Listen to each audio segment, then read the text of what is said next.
As away from equities now, let's just look at the fixed income space here in Nigeria and see what's happening in the bond market. We had an auction yesterday. Chuka Nwachukwu, Chief Dealer, Group Head, Trading UBA, joins us to discuss this. Chuka, it's good to have you on the show. Thank you, Willa. Good afternoon. Chuka, we had the DMO offer, let's say 100 billion naira in Monday's bond auction. And when we compare that to the 300 billion naira that was offered in May, this appears to be a huge reduction, don't you think? Yes, thank you, Will. Like you mentioned, there was a bond auction yesterday. Maturities were 5 years and then 7 years, 2029, and then new revision of 2032. Yeah, 100 billion was offered, like you mentioned, and then well over 604 billion was the subscription. However, they sold 100 billion that was offered, and that made the yield, drop significantly. We saw about 123 basis point drop from the 2029 bond. The thing is that DMO has consistently, like I always say, concern about reduction in terms of debt repay, and that will actually affect the yield and all that. So for me, what they have done is just to show us the intention. The yield, like I said, dropped about 103 basis points, and now that's has affected the market in a sentiment. We have a yield today. Currently, we have 5-year bill and bond and 7-year bond trading about 16 upper 16 levels, 17.5. So that obviously has affected sentiment in the market. So what's this game plan of DMO? Is this a strategy to reduce borrowing cost or borrowing generally in the market? We did see that result, that outperformance result yesterday that the federal government said. We saw that 31% drop in the performance for the budget, 2024 budget. But does it tie back to the DMO's plan to reduce borrowing domestically, or is just a strategy for long-term borrowing, maybe higher borrowings in maybe say third or fourth quarter? So the government has several ways of raising funds for either infrastructural development, and then I think that they have also offered a special bonds like a Sukuk bond, which is used to develop special projects.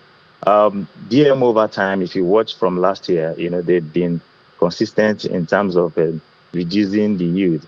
It's only on OMO, which obviously is handled by CBN, you have higher yield. So I think it's the part of their strategy, the strategy to reduce borrowing costs. Don't forget that our debt, we spend almost close to like 8% servicing debt. So it's a great worry for DMO. And also it's an indication as well that they have other source of borrowing, and so they are not depending solely on the fixed income market, which is local market. I think that they have inflows coming in, especially from the FPIs and all that. So for me, it's a strategy to continue to reduce the amount, the cost of borrowing. At the same time, also try to help government to meet its obligations. Okay, still speaking of bonds, we saw the NGX and the IFC, that's International Finance Corporation, renewing commitment to expand the issuance of labeled bonds in the Nigerian market. Can you tell us more about that and how that feeds into the larger market sustainability in terms of bond issuance and maybe debt sustainability? Yeah, so over the past few years, there has always been the talk of green energy revolution, and all that. So basically, this partnership between IFC and it's to help drive that initiative. It's just basically just like a Sukuk bond. It's used for a special project, and this time the project is on green energy. So it helps. This partnership will help to train investors, help to train them stakeholders, as well as let them into what is expected of them, as well as the government. So it's a special project which I think in line with every government obligation or expectation, to gradually reduce the pollution, and then play more on the green energy side. And so the project itself, the bond itself, is just to raise special funds to be able to tackle green energy. And of course, we know what is happening with the climate change. Climate change is a huge problem. And so this green energy initiative is to help raise funds to be able to tackle some of the issues that is associated with the climate change. Definitely, we did see that oversubscription for the green bonds that was issued last week from the DMO. I think investors are, taking the bites. They're happy with it. So we'll see how that helps sustainable financing, the infrastructure development in the country. But let's look at market liquidity now. How is that influencing trade at intraday? What stocks are investors? Oh, not stocks, equities now. What instruments are investors playing at the moment? Yeah, market liquidity is currently on the negative of about 44 billion. Yesterday it opened in positive of about 1.4 trillion. However, a lot of liquidity left the market. That also has affected trading. We've seen a lot of bearish sentiment. Traders trying to to take profits, especially with the yesterday's bond auction, which dropped yields significantly. So it's time for traders to take profit and at the same time to generate liquidity. So over the week, over last week, so towards the end of last year, precisely on Friday, coupon payments was made, which obviously boosted liquidity in the market yesterday.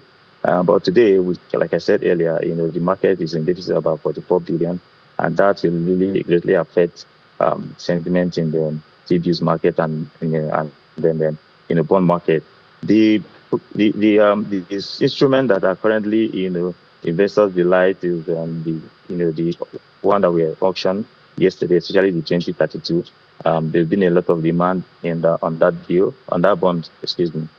For the bills, we've seen also demand in the last year.